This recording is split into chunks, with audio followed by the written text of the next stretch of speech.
So we were talking about that soil is teeming with life. That means lots of bacteria and other small organisms can be seen in the soil. One day during the rainy season, Paheli and Bojo observed an earthworm coming out of the soil. Paheli wondered whether there were other organisms also in the soil. Let's find out. So आपने earthworms देखे हैं ना, केंचुए जो बारिशों में बहुत सारे निकल आते हैं क्योंकि ये ज़मीन के अंदर रहते हैं. जब उनके बिल्स जो होल्स होते हैं उनमें पानी भर जाता है तो they come out. Now activity 9.1, collect some soil samples and observe them carefully. You can use a hand lens. Examine each sample carefully and fill in the table. Discuss your observations with your friends. So you already have discussed with this table. Are the soil samples collected by your friends similar to the ones collected by you? There might be some difference. Bujo and Paheli have used soil in many ways. They enjoy playing with it. It is a great fun indeed. You also must have played with soil when you were a little child. You must have made a kind of a clay out of it and then made things out of it. I wonder why I found some pieces of plastic articles and polythene bags in the soil sample collected from the roadside in the garden. And yeah, you find plastics and other articles. You might find even metal articles where people are living near the roadside. So that spoils the soil. Polythene bags and plastic pollute the soil. They also kill the organisms living in the soil. That's why there is a demand to ban the polythene bags and plastics.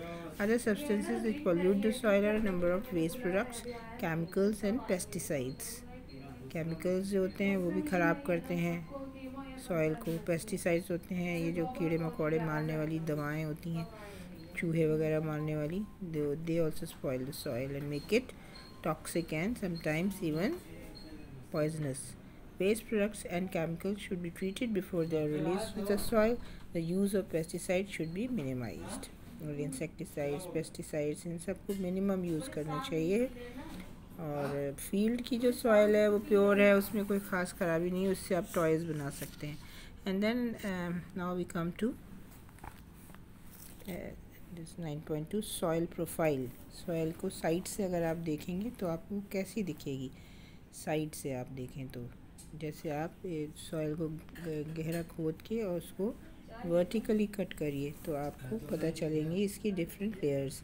Soil is composed of distinct layers. Perform the following activity and find out how these layers are arranged. Distinct साफ साफ उसमें परतें होती हैं. तो activity करते हैं 9.2. हम थोड़ी सॉइल लेते हैं, उसके टुकड़े तोड़ लेते हैं, पाउडर बना लेते हैं. एक ग्लास टम्बलर लेंगे, उसमें हम 3/4 पानी लेंगे और उसमें थोड़ा सा सॉइल ऐड कर देंगे. उसको अच्छे से हिलाएंगे और with a stick you can use a glass rod and that will dissolve the soil. we'll leave it for some time without disturbing it, and after that we'll observe and then we can answer the following questions. So as you can see, the basically जो heaviest layer is the gravel, जिसमें ये पत्थर कंकर वगैरह होते हैं.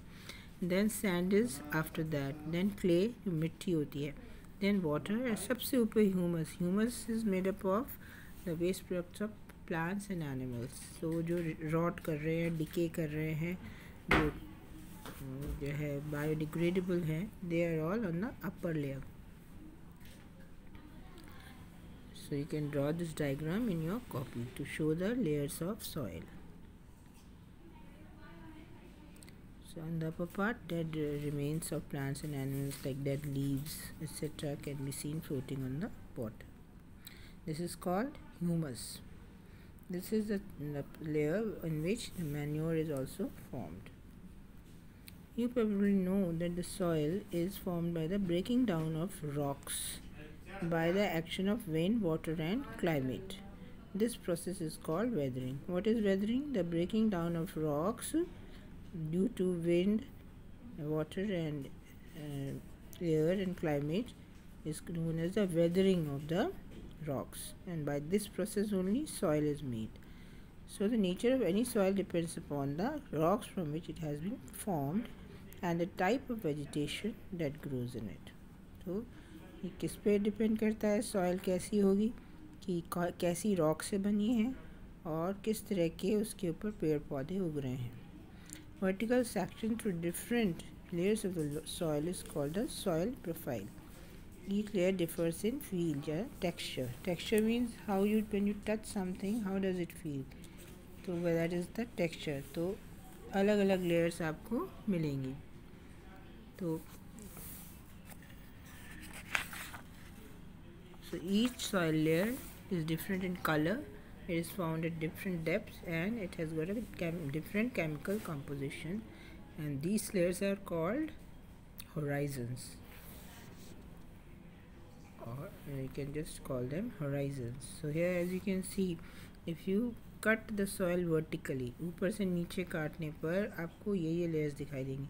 सबसे पहले नीचे जो rocky substance होगा वो bedrock कहलाता है. फिर C, B और A horizon है. Alright, C horizon might be that gravel which you have seen. B horizon is made up of the sand, etc. A horizon is made up of clay and humus. We usually see the top surface of the soil, not the layers below it. So if you look at the sides of a recently dug ditch, we can see the inner layers of the soil. कोई गड्ढा खुदा हो तो side से आप उसको देखिए तो आपको उसमें layers दिखाई देंगी. Such a view enables us to observe the soil profile at that place. Soil profile can also be seen while digging a well or laying the foundation of a building. जहाँ भी गड्ढा खुदता है, जैसे आप कुआं खोद रहे हैं या किसी बिल्डिंग की फाउंडेशन बनाई जा रही है, तो भी आपको सॉइल नज़र आएगी. It can also be seen at the sides of a road, on a hill or at a steep river bank.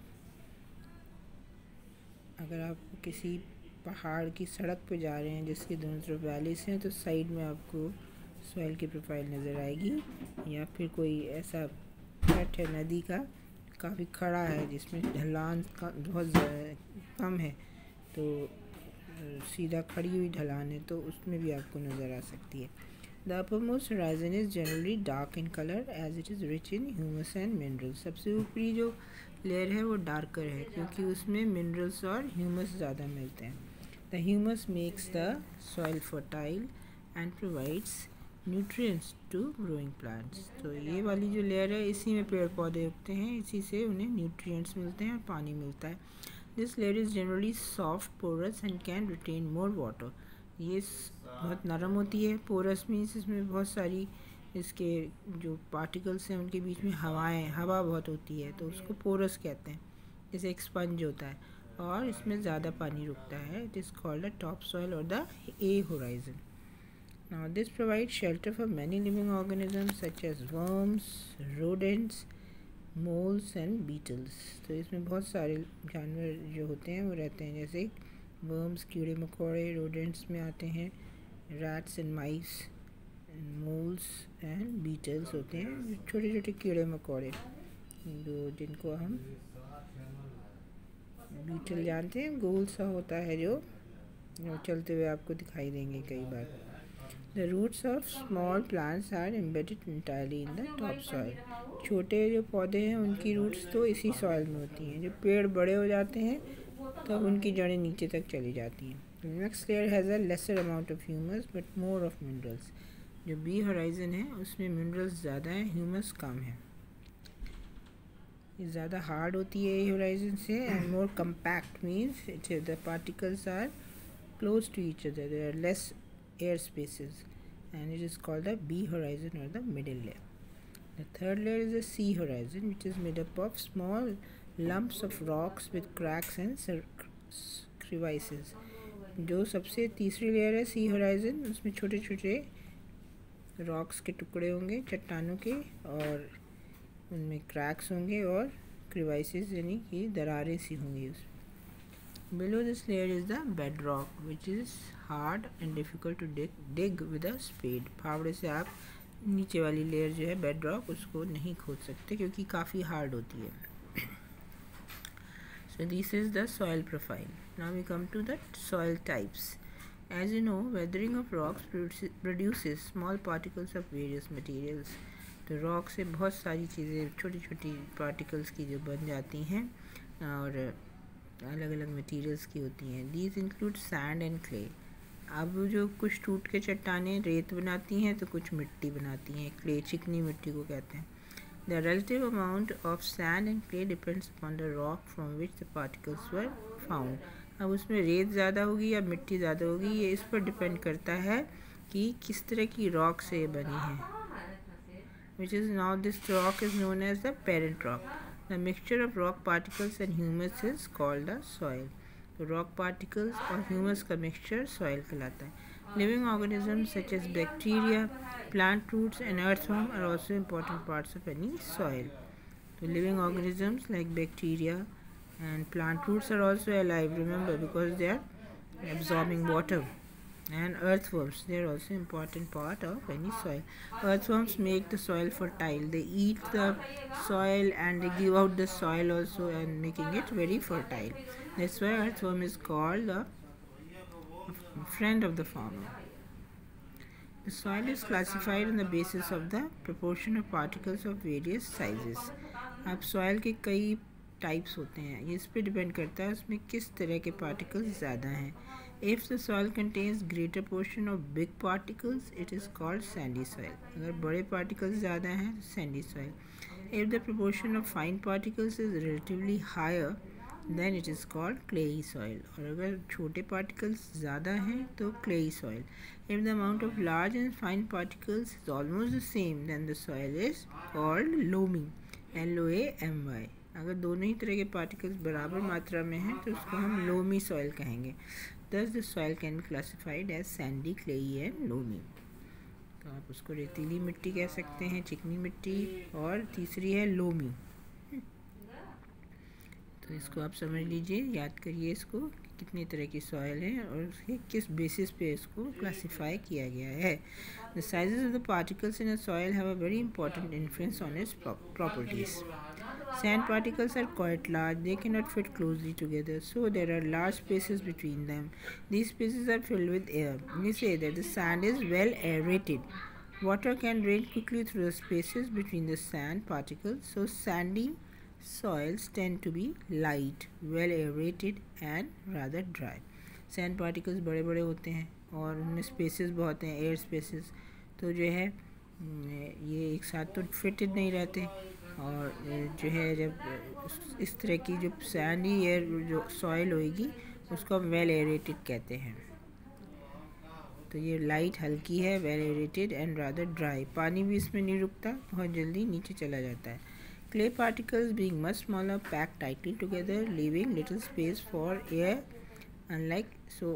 Clay particles में क्या है, बहुत छोटे छोटे पार्टिकल्स हैं, एयर स्पेसेस कम हैं, they are compact, they are and held tightly together, and air, very little air is there in them. Unlike sandy soil, water can be held in the tiny gaps between the particles of clay. तो इसमें हवा के बजाय क्या ज़्यादा रहेगा, पानी रुक जाते हैं, जो छोटे छोटे स्पेसेस होते हैं ना उसमें पानी रुक जाता है, ठीक है। So clay soils have little air but they are heavy as they hold more water than the sandy soils. Difference क्या हो गया sandy soil और clay soil में? clay soil जो soil है उसमें बहुत कम एयर होती है, लेकिन हैवी क्यों होते हैं, क्योंकि उसमें वाटर जो है वो रुका हुआ रहता है। The best top soil for growing plants is loam. और सबसे अच्छी टॉप सॉइल जिसमें प्लांट्स उग सकते हैं वो लोमी सॉइल है।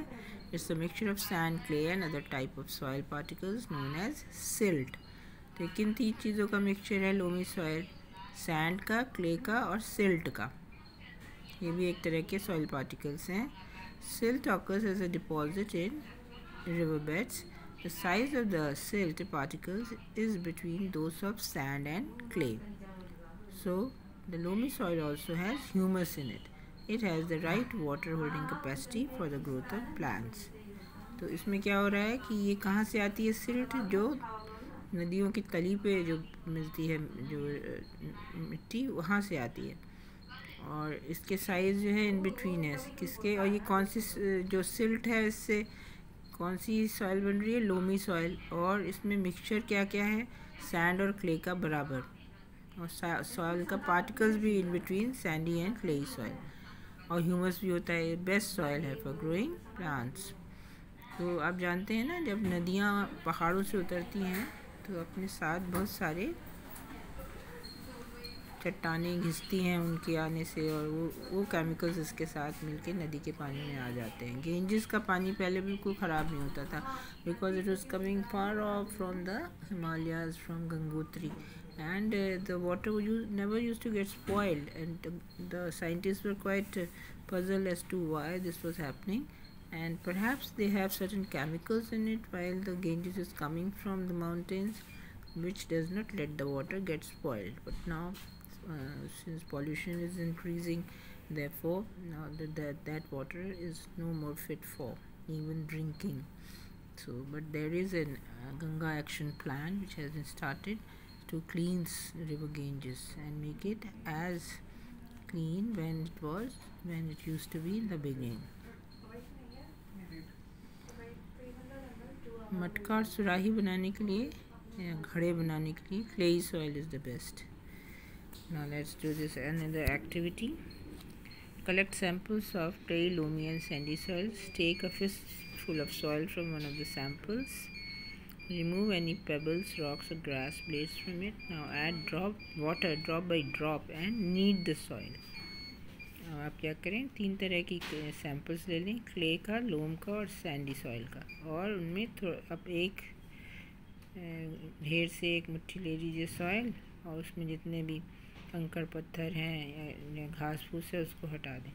अब drop by drop water add करके नीड द सॉइल में उसको गूंदिए, और एक बॉल बन जाए इतना पानी ऐड करिए, and it should not be sticky, right.